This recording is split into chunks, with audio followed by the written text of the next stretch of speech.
आप देख रहे हैं जय भारत टीवी।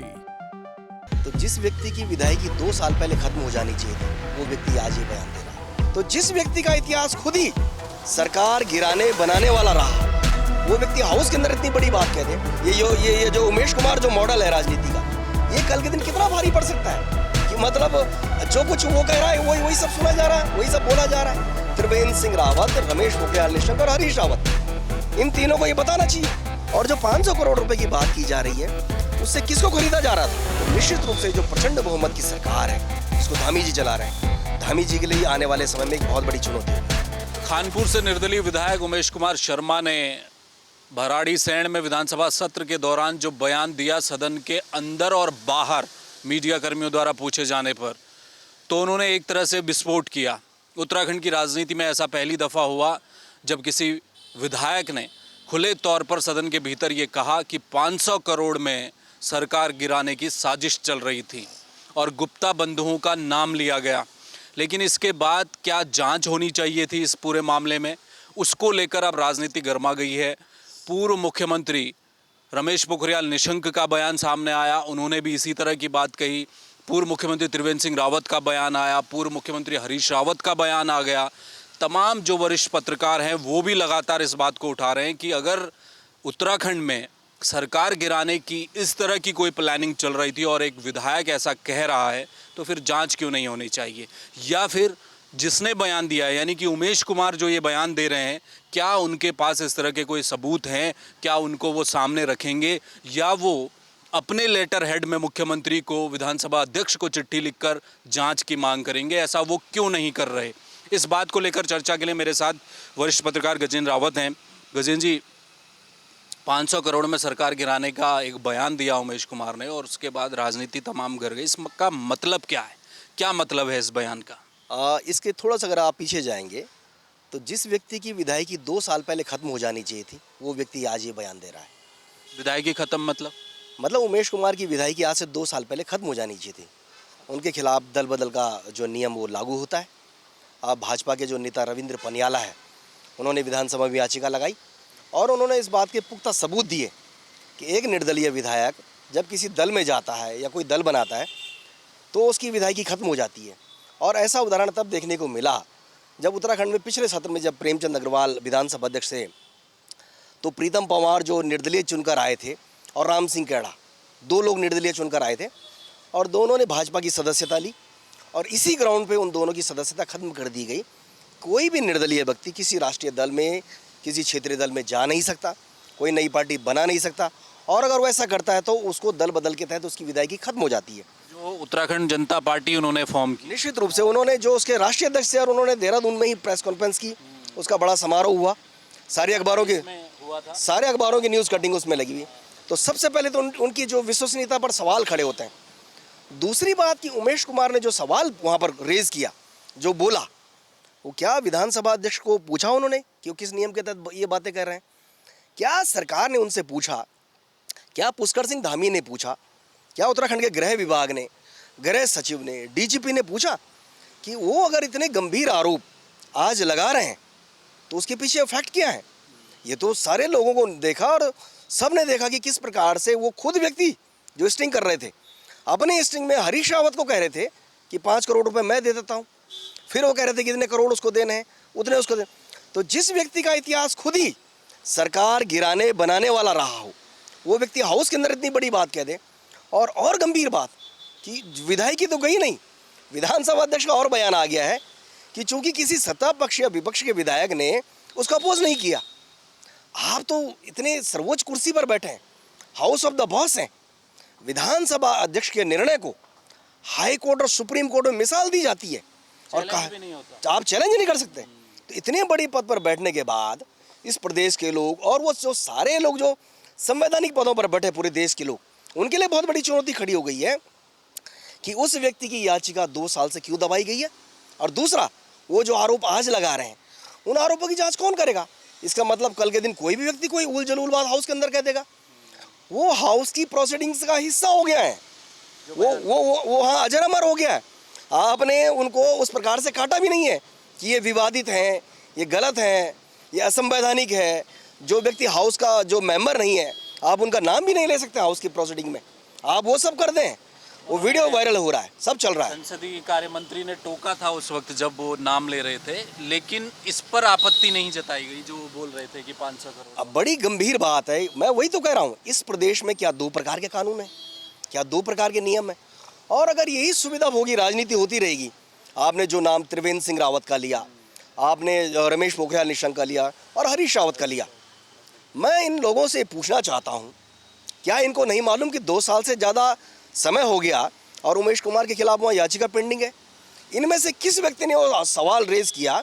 ये तो मुख्यमंत्री रहे, मुख्यमंत्री मतलब आप उस प्रदेश के चेहरा, और उसके बावजूद अगर आज तक आपने विधानसभा अध्यक्ष को नहीं पूछा, किसी पार्टी फोरम में ये बात नहीं कही, किसी संवैधानिक संस्था के ऊपर इतने बड़े सवाल खड़े हो रहे हैं, जिस याचिका का निस्तारण 90 दिन के भीतर किया जाना है, उसको आप 90 दिन के बजाय 2 साल का आपने टाइम काट दिया और आप कह रहे कि आप लीगल राय ले रहे हैं। किससे लीगल राय ले रहे हैं? बहुत गंभीर सवाल इसलिए है कि विधानसभा बैकडोर भर्ती को लेकर 228 लोगों को जिस तेजी के साथ बाहर निकाला गया, नियम का, कायदे का, कानून का हवाला दिया गया विधानसभा अध्यक्ष द्वारा, आज इस प्रदेश की जनता, इस देश के पढ़े लिखे लोग, संवैधानिक पदों पर बैठे हुए लोग, वो भी तो देख रहे होंगे कि आपने एक निर्णय में तो बहुत तेजी दिखाई, आपने वहाँ पर उस दौरान के भाजपा के समर्थित जो लोग लगे हुए हैं, जो उनसे पहले के लगे हुए थे विधानसभा अध्यक्ष के दौरान की भर्ती, वो सब आपने बचा लिए। एक सदन के भीतर 2 प्रकार के कानून, ये कैसे चल सकते हैं? बहुत गंभीर सवाल है। आने वाले वक्त में लोग निश्चित रूप से उनसे पूछेंगे कि भाई आपके विधानसभा अध्यक्ष रहते हुए जब 228 लोगों को बाहर निकाला गया, तो जो बाकी 200 थे आपने उनको कैसे बचा लिया? और ऐसी याचिका जो 2 साल से पेंडिंग है, जिसके ऊपर प्रेमचंद अग्रवाल ने बहुत तेजी से निर्णय लिया, उन्होंने उनकी विधायकी खत्म की। एक और था पिछले वाले कार्यकाल के दौरान, कांग्रेस से चुनकर राजकुमार आए थे पुरोला के विधायक, उन्होंने भी भाजपा ज्वाइन कर ली। तो कांग्रेस के जो चक्राता से नेता प्रीतम सिंह है, वो बाकायदा विधानसभा अध्यक्ष के पास गए, उन्होंने कहा देखिए ये कांग्रेस के सिंबल पर जीत कर आया था व्यक्ति, ये भाजपा में चले गया, दल बदल के तहत बाहर कीजिए, थर्ड डे वो बाहर हो गए। इस प्रदेश में, इस देवभूमि में वो भड़ाना मॉडल दोबारा से नहीं आए। ये जो उमेश कुमार जो मॉडल है राजनीति का, ये कल के दिन कितना भारी पड़ सकता है कि मतलब जो कुछ वो कह रहा है वही सब सुना जा रहा है, वही सब बोला जा रहा है। इस प्रदेश का कोई बोलने वाला है या नहीं बचा हुआ है? और त्रिवेंद्र सिंह रावत, रमेश पोखरियाल निशंक और हरीश रावत, इन तीनों को ये बताना चाहिए, और इनको बताना होगा कि उस याचिका के ऊपर इन लोगों का स्टैंड क्या है। क्या ये उस विधानसभा अध्यक्ष से पूछेंगे, उस सदन से पूछेंगे, और जो विधायक वहाँ बैठे हुए हैं वो इस पर सवाल करेंगे या नहीं करेंगे? ये जो 3 मुख्यमंत्रियों की हम बात कर रहे हैं, हरीश रावत हैं, रमेश पोखरियाल निशंक हैं, त्रिवेंद्र सिंह रावत है, इन तीनों की उमेश कुमार से अदावत पुरानी है, निश्चित रूप से ये पूरा प्रदेश जानता है।